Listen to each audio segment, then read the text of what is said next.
देखिए second derivative test क्या है।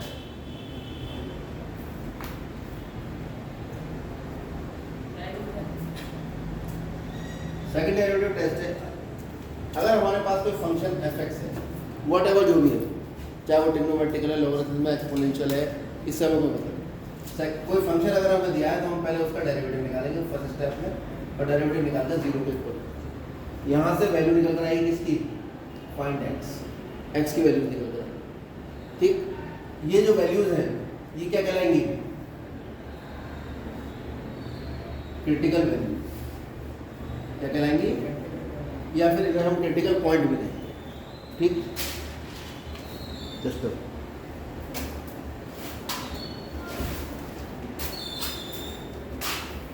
या हमने क्रिटिकल पॉइंट्स भी कह सकते हैं, दोनों में से कोई भी नाम दे दीजिए। एक नाम और दिया था हमने इसका, ध्यान है किसी को, नहीं ध्यान, चलो तो क्रिटिकल वैल्यूज निकालेंगे। इसके बाद हम निकालेंगे सेकंड डबल डेरिवेटिव, और डबल डेरिवेटिव निकालने के बाद जो भी आएगा उस डबल डेरिवेटिव में हम एक्स की जगह सी रख देंगे, क्योंकि ये तो हमारे पास वैल्यू आई चुकी। ये जो वैल्यू आपके पास आई थी, या तो ये ग्रेटर देन जीरो होगा या f dash c less than zero आएगा, ये तो स्थिति आ सकती है, या f dash c equal to zero आएगा। अगर f dash c equal to zero आएगा तो go to first derivative test, तो हम चले जाएंगे कौन से टेस्ट के पास, first derivative. First derivative test क्या बताता है, ये हम पहले आपको विस्तार में बता चुके हैं। अगर इस तरह का हमारे पास फंक्शन है, ये आप यहाँ अगर टेंजेंट ड्रॉ करो, एक टेंजेंट यहाँ ड्रॉ करो, तो आप ये देख रहे हैं ये है मैक्सिमम पॉइंट ऑफ मैक्सिमा। ठीक है, यहाँ पर आप देख रहे हैं ये टेंजेंट है, ये एक्स एक्स से ये कोण बना रहा है, और ये टेंजेंट एक्स एक्स से ये कोण बना रहा है। ये थीटा वन है और ये थीटा टू। ये 90 से कम है, 90 से ज़्यादा है। अगर ये 90 से कम है तो इसका डेरिवेटिव जीरो से बड़ा होगा, और अगर ये 90 से ज़्यादा है तो इसका डेरिवेटिव जो आएगा फंक्शन का वो जीरो से कैसा हो जाएगा, छोटा। इस प्रकार डेरिवेटिव की वैल्यू अगर पॉजिटिव से नेगेटिव हो रही है किसी पॉइंट पर तो वो पॉइंट ऑफ मैक्सिमा है, और अगर डेरिवेटिव की वैल्यू नेगेटिव से पॉजिटिव हो रही है किसी पॉइंट पर तो वो पॉइंट ऑफ मिनिमम। ये आपको जनरल नॉलेज से अपने एनालाइज करना पड़ेगा, इसके लिए कोई विधि नहीं है, आपको खुद अपने आईक्यू से पता करना है। इस पॉइंट पर अगर हम इधर से इधर मूव कर रहे हैं तो इधर से इधर जाने में फंक्शन पॉजिटिव से नेगेटिव हो रहा है डेरिवेटिव, या नेगेटिव से पॉजिटिव हो रहा है, उस आधार पर फिर हम डिसीजन लेंगे। वो एक ट्रायल एंड एरर मेथड है, उसमें क्या होता है कभी कभी हम नहीं पहचान पाते, इतना टिपिकल केस बन जाता है। उसके लिए फिर सेकंड डेरिवेटिव टेस्ट है, लेकिन जब सेकंड ही फेल हो जाएगा फिर से आपको फर्स्ट के पास जाना। अब यहाँ आ जाते हैं, अगर ये जीरो से बड़ा आता है तो क्या होगा, then at x equal to c f x है, एफ एक्स की वैल्यू कैसी होगी, मिनिमम है। मिनिमम का मतलब निम्नलिखित, एफ एक्स का मान कैसा होगा, एक्स इक्वल टू सी पर निम्नलिखित। वो कहेगा मिनिमम मान निकालो, तो मिनिमम मान कितना आ जाएगा, मिनिमम कितना आ जाएगा,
इंटरवल इसलिए दिया है कि अब आप जो मैक्सिमम मिनिमा देखोगे वो किसमें देखोगे, एक इंटरवल के अंदर, यानी जो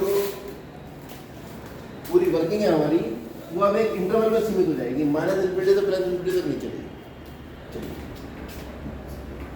भाई अब तो लिखने की जरूरत नहीं है, differentiate with respect to x, dash लगा दिया, इसका मतलब डेरिवेटिव कर दिया। क्या आएगा डेरिवेटिव इसका, 6x² माइनस, तुरंत डबल डेरिवेटिव पे निकाल लीजिए हाथ के हाथ, बाद में यूज कर लेंगे उसका। ठीक है, कितना आ गया, 12 है। क्या फाइंड करना है हमें, critical point, to find critical point. ये क्रिटिकल पॉइंट ये मैं बहुत विस्तार से बताता हूँ। क्रिटिकल पॉइंट पता करने के लिए हम डेरिवेटिव को किसके इक्वल रखेंगे, कितना हुआ अभी, 6x² माइनस 24 इक्वल टू 0 पर डेरिवेटिव की वैल्यू कीजिए, यहाँ से 6 कॉमन ले लो, कितना आ जाएगा, x² माइनस 4 इक्वल टू 0, यहाँ से x² इक्वल टू 4 और x इक्वल टू आ जाएगा प्लस माइनस, वर्गमूल वर्ग में जाकर वर्गमूल बनेगा, प्लस माइनस। अब आपके पास दो वैल्यू आ गई, एक x इक्वल टू 2 और x इक्वल टू -2। पता नहीं कौन सी इसमें क्रिटिकल वैल्यू है, कौन सी मैक्सिमा, कौन सी मिनिमम। उसके लिए क्या करना पड़ेगा, डबल डेरिवेटिव। वहाँ तक पहुँचने से पहले आप ये देखो, ये जो वैल्यूज आई हैं ये हमारे इंटरवल के अंदर है या नहीं, पता लगा इंटरवल में नहीं है तो मैक्सिमम मिनिमम का प्रश्न ही खत्म होगा। इंटरवल क्या है हमारा, -3 से माइनस, कौन सी वैल्यू है इसमें, ये वाली तो इंटरवल से बाहर है, इसका तो केस ही खत्म। ठीक है, as to not belong to -3 से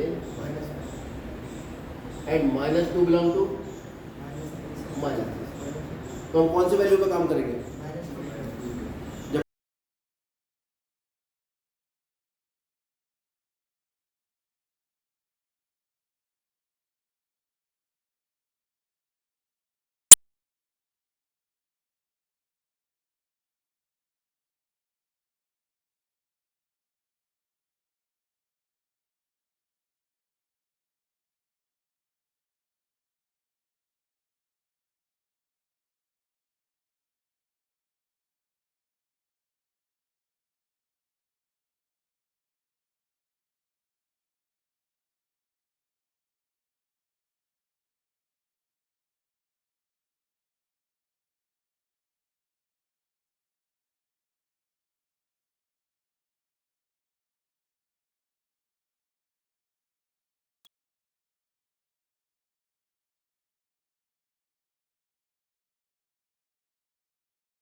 कितनी आ रही है, ये वैल्यू परिमेय है अपरिमेय है, इसका कोई विशेष महत्व नहीं। इसका महत्व है केवल ये दिशा। कुछ क्वेश्चन में इतनी बड़ी कैलकुलेशन बनेगी, यहाँ से यहाँ तक पता लिखते लिखते तुम परेशान, लेकिन देखते ही पता लग रहा है कि ये वैल्यू चाहे कुछ कर लो आएगी पॉजिटिव। तो हमें तो खाली ये ढूंढना है कभी उसको सिंप्लीफाई करने में लग जाओ। मान लो लिखा है x⁴ प्लस x², ठीक है, प्लस log x, ऐसे लिख दिया उसने, ठीक है, e⁴x लिख दिया साथ में। तो मालूम है e⁴x भी नेगेटिव नहीं होना कभी, और पावर इवन है तो भी नेगेटिव नहीं होना है, सब पॉजिटिव है, भैया ये वैल्यू पॉजिटिव है, हमें निकाल के दिखाने की कोई आवश्यकता नहीं। तो यहाँ पर ये वैल्यू कैसी आ गई भाई, f -2 लेस देन कैसा आ गया, 0।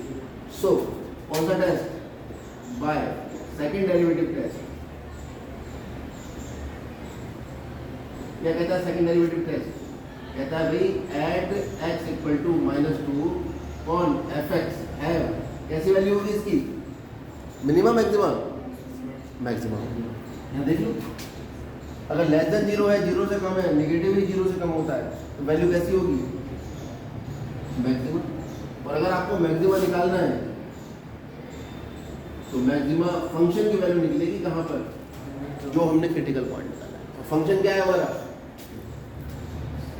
ये भी है, ये भी है, ये भी है, लेकिन जो मैक्सिमा मिनिमा निकलता है वो कहाँ से निकलता है, फंक्शन से। ये पॉइंट ऑफ मैक्सिमा या पॉइंट ऑफ मिनिमा, ये पता लग गया कि x इक्वल टू -2 पर फलन का मान अधिकतम या न्यूनतम होगा। मैक्सिमा को अधिकतम कहते हैं और मिनिमा को न्यूनतम कहते हैं, ये बहुत बेसिक चीज़ है, तो इसलिए मैं यहाँ पर इंग्लिश का प्रयोग कर रहा हूँ, कोई दिक्कत तो नहीं है इसमें। तो मैक्सिमा ये निकला है, वैल्यू निकाल दो, x की जगह -2 लगा दो, 2 × -2³ माइनस, क्या बेटा? सर इसमें जो अभी आपने लिखा था, हाँ। इसमें तो सर प्लस का ही हो जाएगा ना, आगे वाला। क्या कह रहे हो? अच्छा पहले वाला प्लस, ठीक, इसे आप सॉल्व कर लेंगे, आपके पास मैक्सिमा निकल आएगा। ये मैक्सिमा को ही कहते हैं, कभी कभी ये भी लिखा होता है maximum value of function f x at critical point.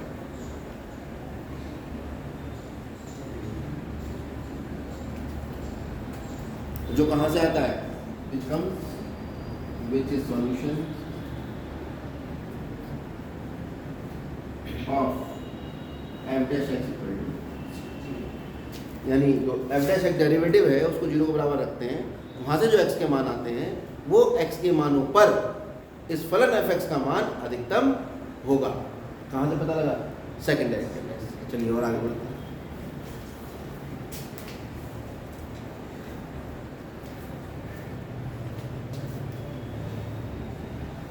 ये तो हुआ अलजेब्रिक क्वेश्चन। अब जरा प्रैक्टिकल प्रॉब्लम पे बात कर लेते हैं। उतार लो कैसे किताब कॉपी बंद करके बैठे हो, लिखते रहो।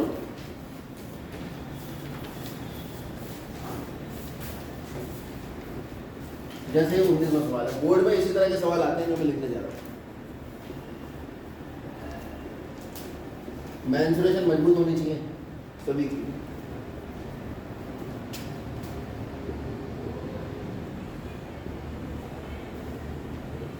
लिख दीजिए दिए गए व्रत के अंतर्गत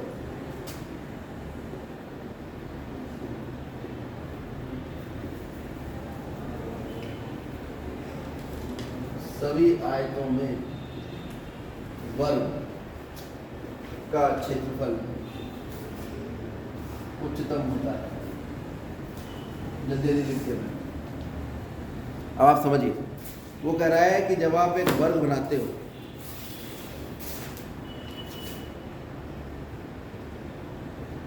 एक वृत्त बनाते, इस वृत्त के अंतर्गत जितने भी आयत बनाओगे,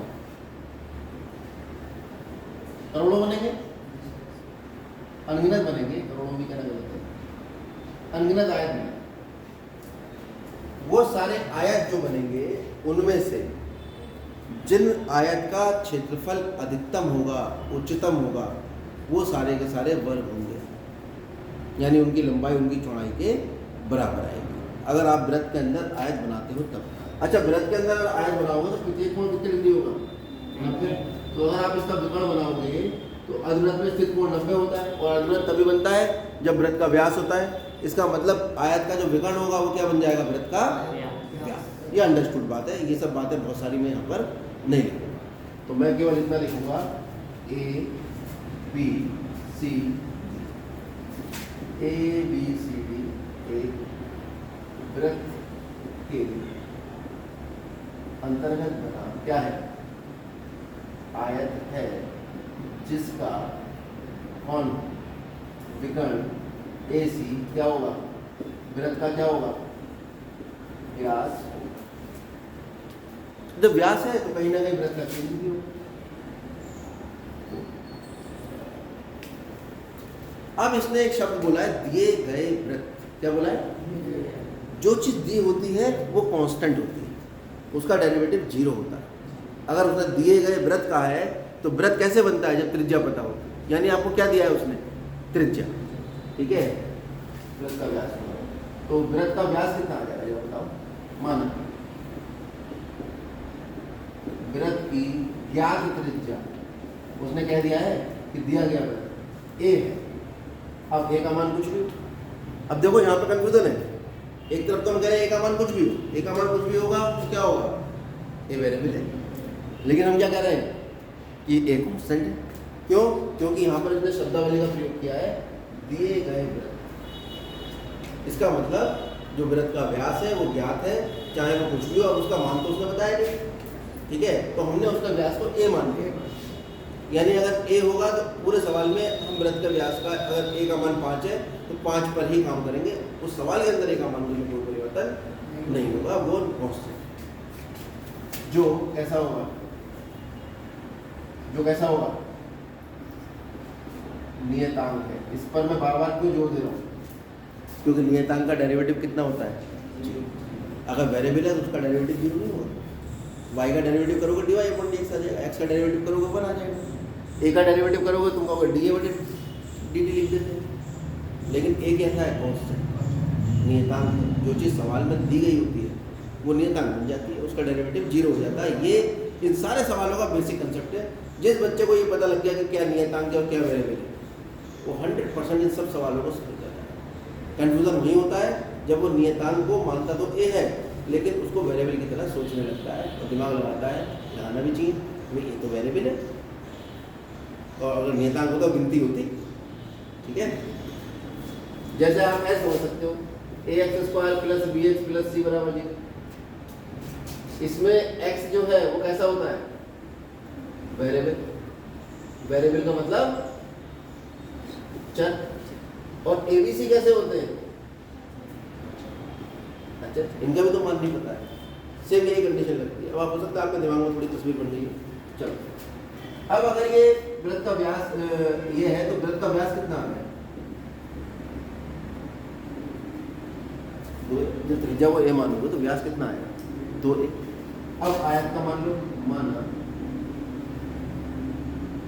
आयत की लंबाई x इकाई तथा चौड़ाई y इकाई। आयत की तो आयत का क्षेत्रफल कितना आ गया, अगर इसकी लंबाई को x मान लिया, चौड़ाई को y मान लिया, क्षेत्रफल कितना आ गया लंबाई गुणा, और क्षेत्रफल का नाम हम रख देते हैं a, क्योंकि कुछ ना कुछ हमें रखना ही होता है। ठीक है, तब तक आप यहाँ तक उतारो इसे।